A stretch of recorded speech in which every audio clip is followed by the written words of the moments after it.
आज इंडिया का भी ईरान जैसा ही हाल होता अगर उस दिन एपीजे अब्दुल कलाम अमेरिका के बहकावे में आ जाते। तो हुआ ये था कि पोखरान टेस्ट से पहले अमेरिका ने कलाम साहब को इनवाइट किया और ऑफर दिया कि हम आपको नासा में स्ट्रेटेजिक साइंटिस्ट की पोजीशन देंगे। अमेरिका का मकसद था कि इंडिया के मिसाइल मैन को ही अपने पास रख लो ताकि इंडिया कभी न्यूक्लियर बम ना बना पाए। उसके लिए अमेरिका ने इंडिया को धमकी भी दी थी और इंडिया को सैटेलाइट के थ्रू देखते थे क्योंकि वो नहीं चाहते थे कि इंडिया के पास भी न्यूक्लियर बम हो। फिर कलाम साहब जब अमेरिका गए तो वहाँ के लीडर्स उन्हें घुमाने लगे और सोचने लगे कि अभी तक सब सही चल रहा है। लेकिन कलाम साहब वहाँ नौकरी करने नहीं बल्कि उनके सारे सिस्टम को समझने गए थे। उन्होंने बारीकी से देखा कि अमेरिका की सैटेलाइट जमीन को कैसे स्कैन करती है, इनके ब्लाइंड स्पॉट क्या है। कलाम साहब देखना चाहते थे कि ये सैटेलाइट इंडिया के ऊपर से कब उतरती है। अमेरिका को लगने लगा था कि कलाम साहब इम्प्रेस हो गए, लेकिन कलाम साहब ने प्यार से उनके ऊपर को ठुकरा दिया और उनका सिस्टम अपने दिमाग में नोट करके इंडिया वापस आ गए। जिसके बाद असली खेल शुरू हुआ क्योंकि कलाम साहब को अब अमेरिका की सैटेलाइट के टाइम टेबल के बारे में पता था। तो जैसे ही सैटेलाइट इंडिया के ऊपर से हटती पोखरान में काम शुरू हो जाता था और जैसे ही सैटेलाइट वापस आती तो सब कुछ ऐसे छिपा दिया जाता जैसे वहाँ सिर्फ रेत के टीले हो। जिसके बाद 1998 में क्या हुआ ये हम सबको पता है।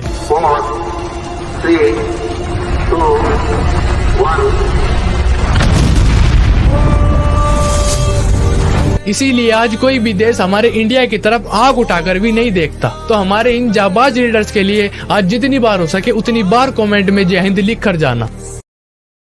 Download share chat.